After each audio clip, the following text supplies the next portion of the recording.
I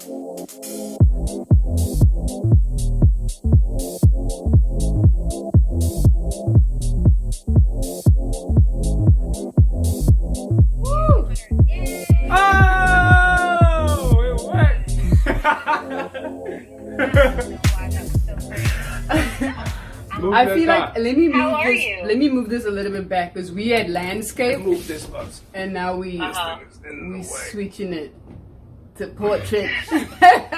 Thank y'all for rocking out. Look at all these people. I appreciate y'all so much. Yes, thank you for sticking around. So I want to talk about how I met you guys. Like I was almost there, like twice. Mostly because people are always like, how do you find couples, right? And we find them in the DMs. We find them from recommendations. We love recommendations. But we also do a lot of events and we meet a lot of people. And so last year we were having an event for an episode called Money, Power, Respect, which is about like working like business and your relationship and how to prioritize and how to respect one another, right? Mm-hmm. And it was a pretty small event. It was one of our smallest. Usually we're having like theater-sized events, and this was at a co-working space. And you guys stuck around to the end. Staying power. And that, we literally met that way. We literally met at this event, and I don't even remember what you said. I'm trying to remember like what dragged me, what like drew me to you besides how adorable you are and how like in love you guys look and are, but also that you probably told me at that time that you were from South Africa and that you guys dated long distance for 4 years, which is just huge. I think I tried to give you a quick 30-second elevator pitch. That was it. Boy, do I have a story for you. Exactly. What's funny is Saroj and Aisha Harper in this chat, and they're in Atlanta. We met them at the Black Love Summit. And they came up to Tommy, and Tommy was like, "You have to meet this couple." So like, there's a handful like that. Mostly in this season. There's actually one more who was sitting outside our house one day. Oh. Not Salisbury. We were attending a house party next door, and then they were like, ain't you? Because Tommy got the beard. Mm-hmm. They were like, that's Tommy Oliver. So, that's how we met. Yes. And I wanted to bring you guys on today. There's just, I would say the two things that I want to talk about is dating long distance, and then of course, blending your family and what that means and looks like. Y'all had this whirlwind short, how many months in South Africa? 2 months. 2 months. 2 months of Nicholas Sparks movie type love. Exactly. That's it. And then when you were leaving, Nico, to go back home, you said, I want to make this work. I dropped the L word. Yeah, at the airport. At the airport? At the airport. I think I was trying to follow suit of the Nicholas Sparks novels. I was trying to make the next one. So I just, okay. The hopeless romantic in me was like, this is a good time. This sounds like something I've seen on a But he was quiet the entire time. We drove to the airport. He wasn't saying much. It was very like, the mood was really somber. So... Because I don't like to, I can get really emotional, but I don't like to display it. And, because it's only been 2 months, I don't know, how she would react to it. So I'm still kind of being guarded. So for me, I just was like, let me just hold it all in. And I was upset. I was sad. It was a whole lot going on. Yeah. Feeling like your stomach was turning a little bit like, I remember. So you said I love you after 2 months. You said it in the airport as you're headed back hundreds of thousands of miles. I don't know how far that is. But when did you know? Like, when did you feel it? Like, it's not a small thing to say. Mm-hmm. So when did you first feel like, I think I love her? Yeah. So it kind of developed with me getting caught up in an entanglement. Good word. So I had been seeing somebody in the States for, I think off and on for close to a year, but that also was long distance. I was living in New York, and this person was in California. It was somebody I had reconnected with because we had went to school together. And it's funny because I've seen the two elements of myself of how to approach long distance. One is inconvenience. You know, I'm in a relationship, but I'm not really putting in the work. Like when they come and see me, they come and see me, like I'm really not putting much effort into the relationship. Yeah. And so I went out to South Africa and for work, yeah. And my ex at the time, she actually wanted to come with, and I was like, no, this is another journey. This is a journey I'm trying to, you know, do on my own. Another red flag. Like, why wouldn't you want your partner to experience something like that with you, right? So I was like, nah, this is something I'm trying to do on my own. And so I knew I wasn't going to South Africa with any intention on meeting somebody. Right. And so then when me and Roxy connected and all these emotions, you know, started to happen, and, you know, I was like, I guess when in Rome, I was just rolling with it. And right. I didn't say anything at the time. You know, I just began. She caught a text message or something, right? Yeah, it must have been like Instagram. Like the ex made a comment on a photo or something like that. Plenty. Yeah. So she called me out on it at a dinner, and it was that moment that I decided just to come clean. And most importantly, the reason why I did is because I needed to explain that all these feelings, everything that we've experienced, this was you and Roxanne. Me and Roxy, yeah.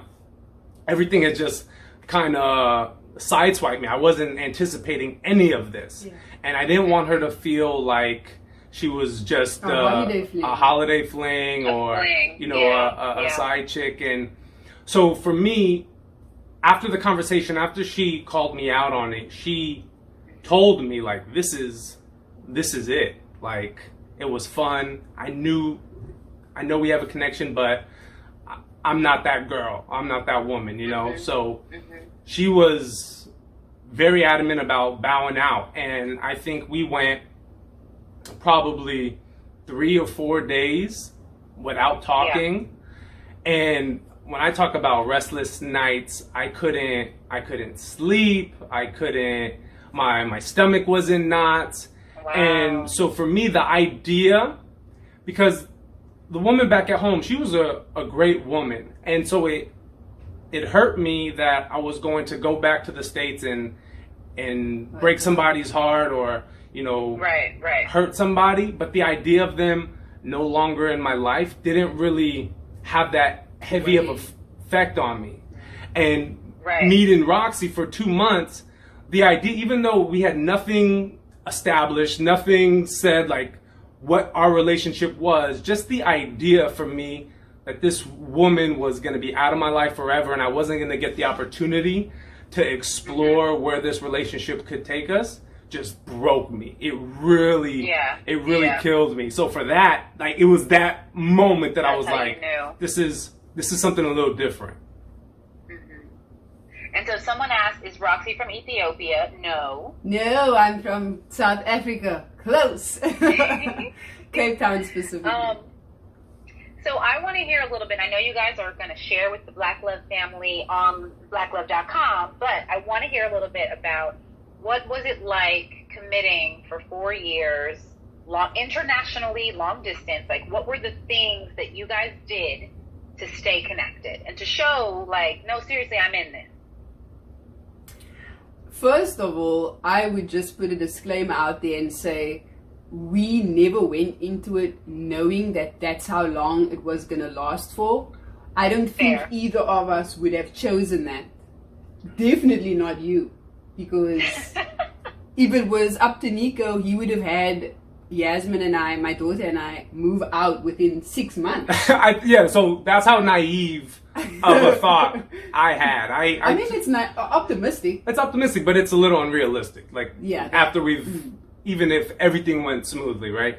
So I had told her, like, if you think you can make the move within 6 months, I'm definitely willing to, explore this further. Like, I don't know what I was thinking. We didn't think that it would take that long. And I was already open to the idea of living abroad and raising my daughter abroad. So the willingness was already there from the start, from my side.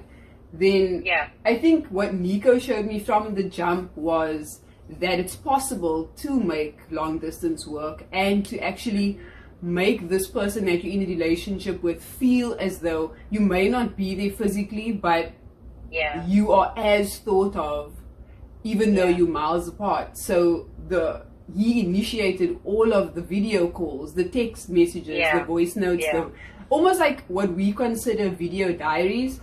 That is what I think opened my eyes up to the communication being different to how it would be if the partner was in the same city, but also the consistency of it. Yeah, and I also... And you guys were making videos like solo, like one of you would be asleep and the other one's like, okay, so this is what I did today, and you'd send that. Yeah, and... Every day. And I also think... Woo, I just want to make sure people hear that. Every day. Every day. And I also think the naivety of me thinking that something can happen so quickly was actually a blessing in disguise, because I think almost like that idea of lay one brick at a time and eventually you have a house. If I would have had the mindset of thinking long term, like, man, this is a 4-year process, I think it would have scared me, and probably would have, I would have had one foot in, one foot out, wouldn't have been fully in it.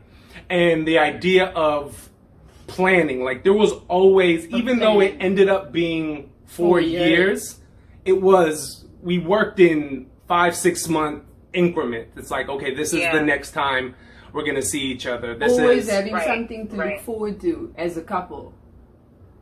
Yeah, this is, so making those small plans really helped, get through, 4 years. Because when you blink, then it's like, holy crap, that was 4 years.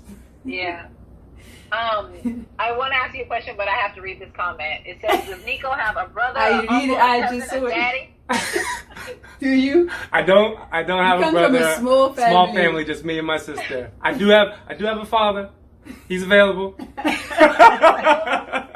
I have a mama who's available.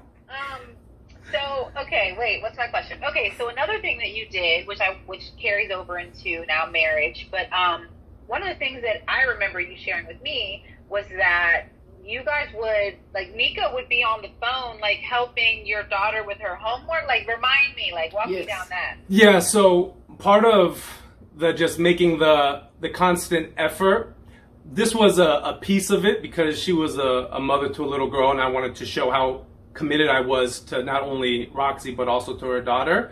But we generally, just with everything, we wanted to make our experience feel like it wasn't long distance, whether it be going to dinner and introducing the table to our phone, almost like, hey, this is my boyfriend, this is my girlfriend, me talking to the people she's at dinner with, like that's on the road, driving, sending videos or having conversation. We just in general wanted to always make the relationship feel like it was in person. So that was the foundation. And then with her having a daughter, I really just wanted to go that extra mile and show my investment to her and to her daughter. So when it came time to school, the things that stick out in my mind would be she was in first grade. She just started first grade when I met her, and they were doing oral presentations. And so I would have her, recite her presentation to me. I'd always like coach her to pump her up, get excited, feel motivated. I am beautiful. I am proud. Okay, go. And then she would recite it. I love it. I love it. And then she would do her presentation, and it started that way. Yeah. And then the more I got invested, the more I felt that I wanted to have my footprint on Yasmin, knowing that they were eventually going to come. I was trying to have as big of an impact as Right. possible. So when it came to, you know, the report card coming out, Or like if there was parent-teacher conferences, I would go. If one time I was there and it just worked out that there was a parent-teacher conference that I was able to attend in person.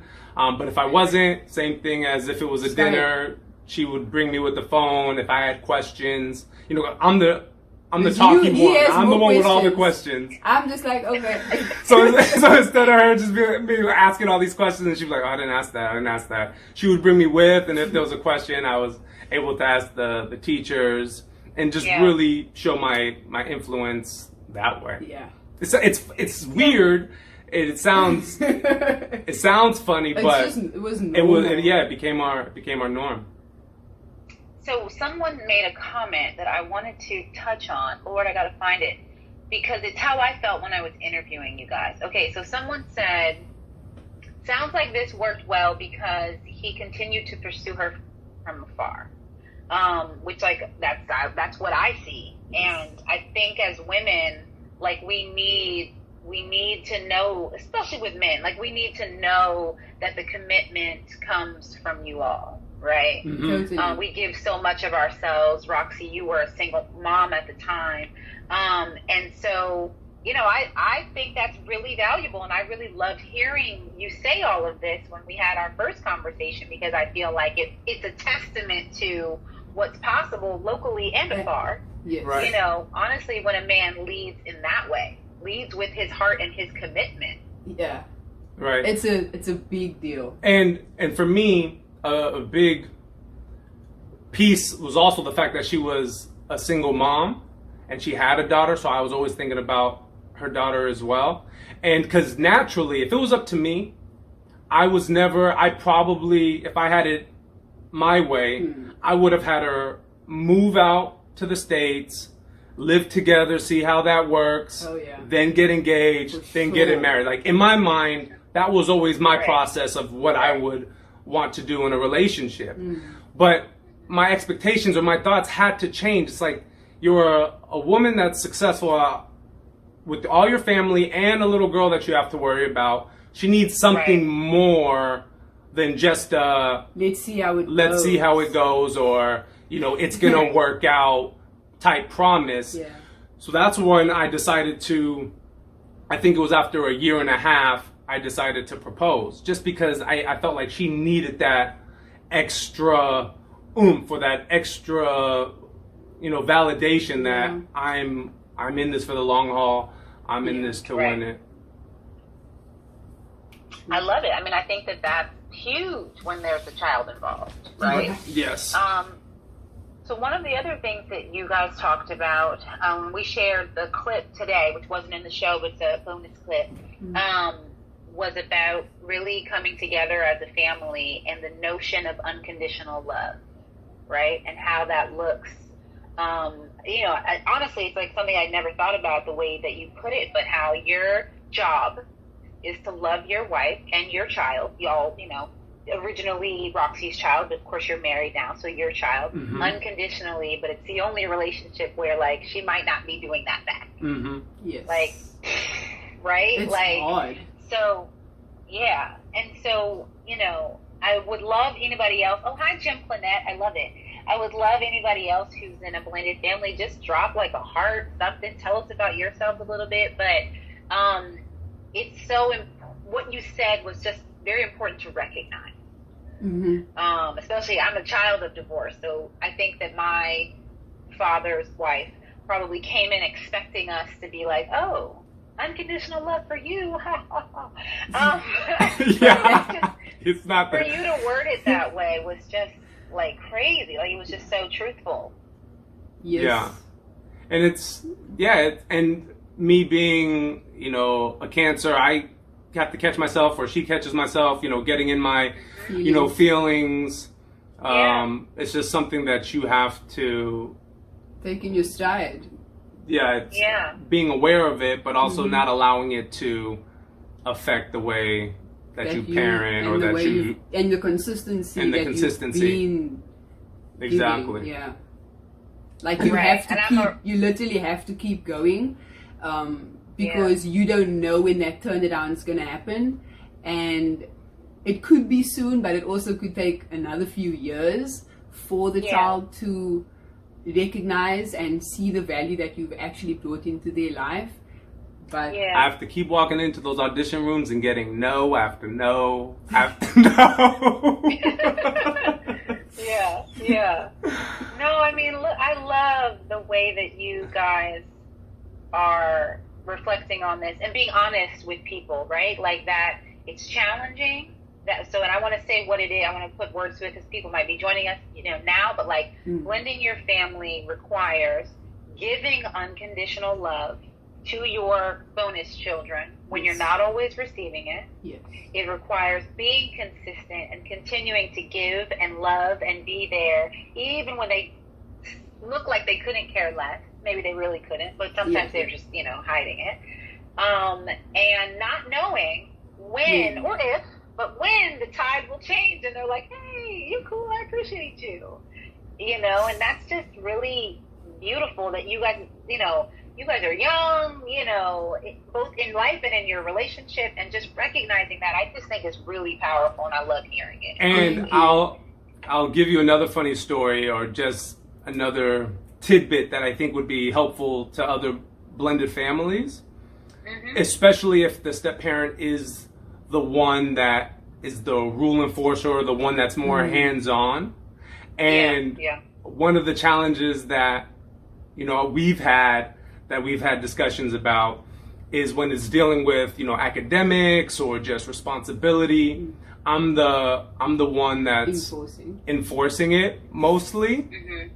And so as a step parent, I want to be the fun guy. I want to I'm trying to still work to build this relationship and build this bond, and I can't feel like it's always discipline, it's always structure. Otherwise, I feel like it will lack the connection element. Maybe the respect will be there, but it will lack the connection element. So sometimes I'll pull her aside, or we have to have the conversation and like, it's okay. Like, you need to be the bad guy sometimes. Like, I'm tired of hearing my my voice, because she loves you no matter what. Your mommy, she has that unconditional love for you, so you can get in her butt a little bit, and it's not going to have that same effect as if like I'm constantly the one always doing it. Like, let me be the nice guy sometimes. I'm trying to make sure it's not just me, and I see Saruj said it too. The audio switched just a little bit. We can still hear you, but it was like it just sounded different. Like you kind of faded down. I don't know if something changed on your end. Say more so we can tell. Yeah, it might have just been a glitch because we didn't change anything. You're good now. Okay. You're totally good now. So wait, what was I going to say about that? And you probably have to build in fun time. Right. Totally. Absolutely. But he's still the fun one between the two of us. You both. You have both. What do I do? I'm just here. She holds it all together. So somebody asked, what was your response to seeing your story shared on TV, and maybe even the bonus clip today? Did it spark any new conversation or anything like that? The response when we first saw it, we actually recorded our reactions. We did like a reaction video. It's always a little bit funny because when we watch ourselves on television, being in the industry as models and actors, we're very critical about ourselves. So I know that Nika was feeling a little bit critical of like how or maybe anticipating what he was going to say, because the conversation is so long, you don't always know what's going to be included. But it's true. I was feeling really proud about it. I was surprised at the amount of gems that they were. You're like, oh, mic drop. Oh, we dropped the ball. That was funny. Oh, nice. Okay. So we had a really good response from our friends and family, and then also from people that we don't know personally that found us through the show, and their responses to see what they took away from the show based on our story was really heartwarming, to know that it resonates with people out there. Yeah, and I think you hit the nail on the head, because with our branding of NikoRox, that is exactly what we're trying to do. We're trying to just have some influence on people, shining light on, you know, the greatness of love, of relationships. And this was like that first experience of where it's really starting to resonate with people. Yeah. And that felt nice to know that, you know, even if it was just a little gem that someone makes a comment that, oh yeah, that landed for me. Yeah. So that's, we're in the right direction. I would certainly love to hear more from you guys. As I shared, I asked you to write a little bit about your long distance tips. So I look forward to sharing that. I think blended family, you know, and that journey and how it evolves, because you guys have been married now how many years? It will be 2 years in Feb, so a year and a half. Yeah, 2 years in February. Okay. Yeah. And so when we saw you, it was less than a year. Less than a year. Yes. Yes. I always get confused because we put on the show, like whatever it would be like today. Oh, yeah. So, it was just cool. A little bit less. Wait, what was I going to ask? I was going to ask you guys one more thing. Oh, so Roxy, how have you settled in to the independent woman / letting him lead and provide role? Like, how has that evolved? Very good question. That was when we had that conversation. I was honestly still in my feelings about it, because moving to the States, I did have my own idea and my own plan, and I was just gonna be in control of everything. Because of the control that I had over my career back in South Africa. And I feel like the timing that everything played out over, or like the time span that it took for me to get settled, for us to get married, was perfect, because when you're in the thick of things, you don't realize it. That's number one. So I was definitely frustrated and felt like something was missing. But there has to be a certain amount of time that passes in order for you to grow into the new role. So I don't think I would have been able to be as present as a wife, as a mother, being home with my daughter as often as I was able to make our house a home. I don't think if I was as driven with trying to make my career take off the side, that I would have been able to accomplish those things. So the trust that I needed to have, that Niko was going to provide for us, that God was going to make sure we had everything that we needed, that was strengthened during that time. It was the best thing that could have happened. And the way I feel now, that I have my paperwork, that I'm able to work, that I'm settled, that my relationship with my husband is good, that my daughter's doing well, it just feels right. It feels like everything happened when it was meant to happen. I miss South Africa terribly, and my friends and my family, but at the same time, I feel good where I am, like I'm supposed to be here. Right. Wherever he is home. Yes. Okay, so I'm going to have to go take care of my kids in like 5 minutes, so I have 2 important questions. Okay, the people want to know your sign. What is your sign or your birthday? Oh, Pisces. You said Cancer, 7/11. And Pisces, March. On 7/11, go get yourself a Slurpee on the behalf of me. Okay, so now the very serious question. I don't know if y'all can see these comments, but the hair care routine, the products, they really want to know. Today was deep condition day, so I feel like my hair's behaving. We do a lot of... What are you using? Using? Our number one product right now is Cantu and like Olive. I think it's called Olive. I try a lot of different products, and then we both experiment with it. Because moving to the States, everything had to be I had to go through a test period with hair products, skincare products. Everything was different. The water's different. Man, it was a challenging time. But we like natural hair care products. Yeah, I use mostly leave-in conditioners. With olive oil. Yeah. With olive oil, yeah. So wait, here's the $1 million question. Are you guys like literally doing each other's hair? Like you just... Yeah, it's funny because You would do my hair on vacation. On vacation, I would show her little tips to, I guess, Give her curls more volume. I would be like, I don't know if I trust you because you seem so confident, but I've been natural for 15 years. I know what I'm doing. Right.